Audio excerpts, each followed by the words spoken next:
Good morning বন্ধুরা, welcome back to my channel Kakuli এক্সক্লুসিভের new ব্লকে তোমাদের স্বাগত। বন্ধুরা, মেয়েদেরকে দশভুজা বলা হয়। সত্যি, সকাল থেকে উঠেই মেয়েরা দশভুজাই হয়ে যায়। কারণ সকালের ঘুম থেকে ওঠা মাত্রই শুরু হয়ে যায় বাড়ির মেয়েদের কাজ। সে সংসারে হাজারো একটা কাজ থাকে, তো সেগুলোই আজকে আমি তোমাদেরকে দেখাবো যে আমি কি কি কাজ করি। বন্ধুরা দেখো, বিছানাটা গুছিয়ে নিচ্ছি, আর জানলায় না আমাদের পাইপ লাগানো হয়নি, তো পর্দাটা ওই ক্লিপ আটকে লাগাতে হয়। আবার সকালে ভাঁজ করে রাখি, আবার দুপুরবেলা শোয়ার মনের সময় লাগিয়ে নিই। তো বন্ধুরা দেখো, আমি বিছানাটা একটু গুছিয়ে নিচ্ছি, কেন সকালবেলা ছেলে স্কুলে বেরিয়ে গেছে, আর এখন আমি বিছানাটাকে ঠিক করে নিচ্ছি। কেননা এরপরে না আর সময় হয় না।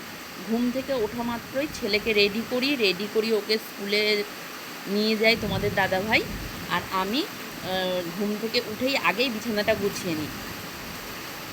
দেখো, টান টান করে গুছিয়ে নিচ্ছি বিছানাটা। আর সকাল হলেই না যেন তাড়া লেগে যায়, একদম কতক্ষণে কাজগুলো আমি শেষ করব। দেখো, আমি টান টান করে বিছানাগুলোকে গুছিয়ে নিচ্ছি। এখনও পর্যন্ত আমি ফ্রেশ হইনি, আগে আমি বিছানাটাকে গুছিয়ে নিই, তারপর আমি ফ্রেশ হই।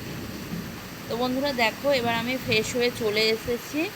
এবার ব্যালকানিতে না, মানে বাইরে তো এখন বর্ষার সময়, বৃষ্টিতে মেলা যাচ্ছে না, তো সেই জন্য আমি ব্যালকানিতেই জলটা ঝরিয়ে নিয়ে তারপর রাত্রে ফ্যানের তলায় দিয়ে দিই। তো আজকে সকালে মনে হয় রোদ্দুরটা হবে, আকাশটা বেশ পরিষ্কার দেখাচ্ছে।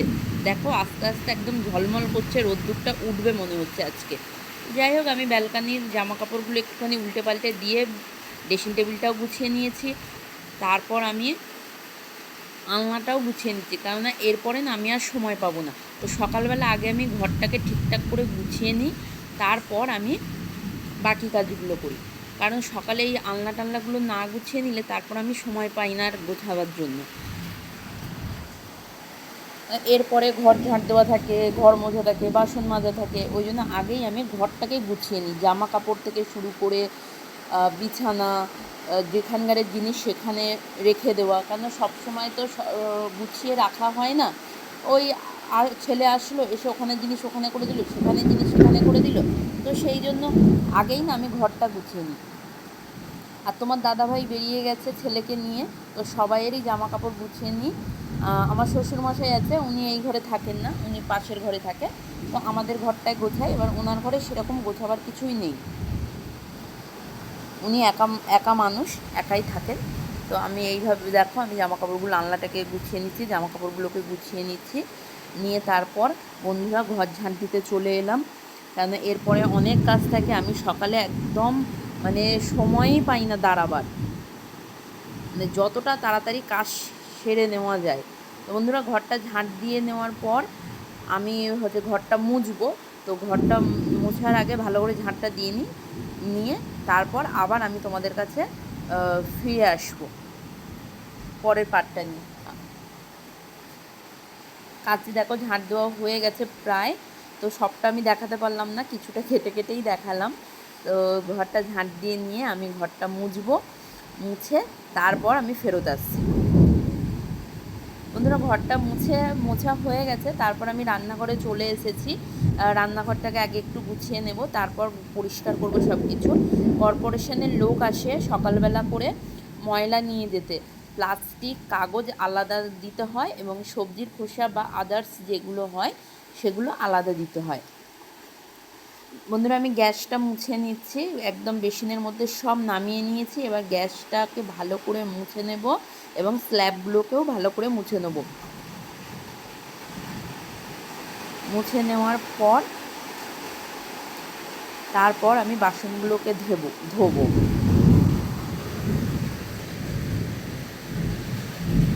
বন্ধুরা, মোছা হয়ে গেছে, এবার আমি চলে এসেছি বাসনগুলোকে ধুয়ে নিতে। কারণ কাল সকালে অনেকগুলোই বাসন পড়েছিল, বাসনগুলো ধোয়া হয়নি, কারণ তোমার দাদাভাই দোকান থেকে আসতে অনেকটা দেরি করে। তারপর খেয়ে দিয়ে শুতে শুতে অনেকটা রাত হয়ে যায়, তারপর না আর ইচ্ছে করে না। যদিও রাত্রে ধুই, তাহলেও সকালবেলা একবার উঠে গ্যাস ট্যাসগুলো না মুছে নিলে না কেমন একটা যেন লাগে। কারণ কি জানি, পিঁপড়ে টিপড়ে বাই, টিকটিকি বাই, আরশোলা হয়তো চড়ে বেড়াচ্ছে ওর উপর দিয়ে, সেই জন্য মানে সকালবেলা উঠে আগে আমি গ্যাসটাকে ভালো করে, স্ল্যাবটাকে ভালো করে মুছে নিই। তারপর দেখো বন্ধুরা, বাসনগুলো ধুয়ে নিচ্ছি। কালকে অনেকগুলোই বাসন পড়েছিল। রাত্রে না আমি বাসন খুব একটা মাজি না, ওইভাবেই বেসিনে রেখে দিই। সকালবেলা উঠেই একবারে পরিষ্কার করে নিই।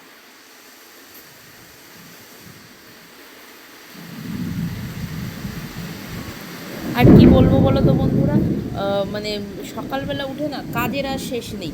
তারপর বন্ধুরা দেখো, বাসনগুলোকে ধোয়া হয়ে গেছে, সব জল ঝরতে দিয়েছি, এবং এদিকে আবার কর্পোরেশনের লোক হুইসেল দিচ্ছে, বাঁশি বাজাচ্ছে। তো নোংরাগুলো নিয়ে আমাকে দিয়ে আসতে হবে। তো আমি নোংরা আর জলের ড্রামটা নিয়ে নিচে দিয়ে আসতে যাচ্ছি। তারপর বন্ধুরা দেখো, এই যে শাপলা এনেছিল মা রাখি পূর্ণিমার দিন, ভাই এসেছিলো, দাদারা এসেছিলো, তখন মাকে বলেছিলাম মা শাপলা এনো, শাপলা খাবো। তো দেখো কত বড় বড়, আমাদের ওইদিকে তো চারিদিকে মানে পুকুর মাঠ ওগুলোতেই শাপলা জন্মায়, মানে হয় আর কি। তো বন্ধুরা, শাপলাগুলো কাটার পরে আমি স্নান করে নিয়েছি, জামা কাপড় কেচে নিয়েছি, ব্যালকানিতে মেলেও দিয়েছি। ভেজা জামা কাপড়গুলো দেখো রোদ্দুরও উঠে গেছে। আমি দেখো একটা সালোয়ার পরে নিয়েছি, কারণ আমি এখন রেডি হচ্ছি, একটু বেরোবো। কোথায় যাব বন্ধুরা জানো? ছেলে স্কুলে গেছে, স্কুলে আনতে যাব। ওর ছুটির টাইম হয়ে গেছে, প্রায় 10:30 বাজে এখন।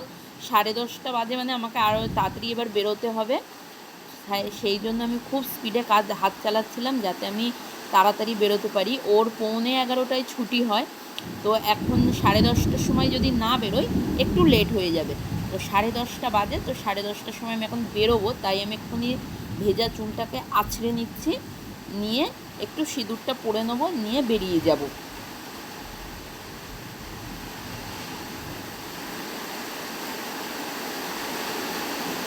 যতই তাড়াতাড়ি করি, সে যেন আর কাজ শেষ হয় না।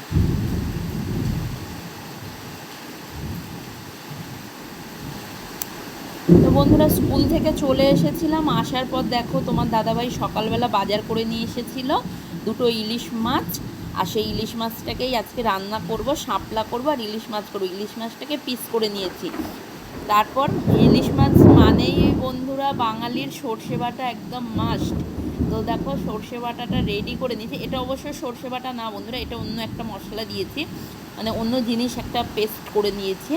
আর তারপরে মাছগুলোর মধ্যে দিয়ে দিয়েছি, দিয়ে এইবার দিচ্ছি সর্ষে বাটা। এটা না প্যাকেটের, মানে বাজারে যে গুঁড়ো পাওয়া যায় সর্ষের গুঁড়ো, সেইটা দিয়ে আমি জলে ভিজিয়ে রেখেছিলাম, ছাঁকনিতে ছেঁকে নিচ্ছি।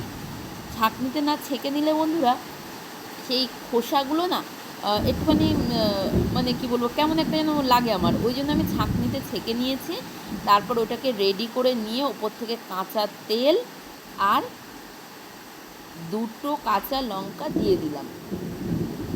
দিয়ে ওটাকে, গ্যাসটাকে জ্বালিয়ে দিয়েছি 20 মিনিটের জন্য। ওটাকে ঢাকা দিয়ে একদম আঁচ কমিয়ে দেবো। এবার তোমাদের যতটা প্রয়োজন তোমরা সেইভাবেই আঁচটাকে রাখবে, তবে ঢিমে আঁচ রাখাই ভালো।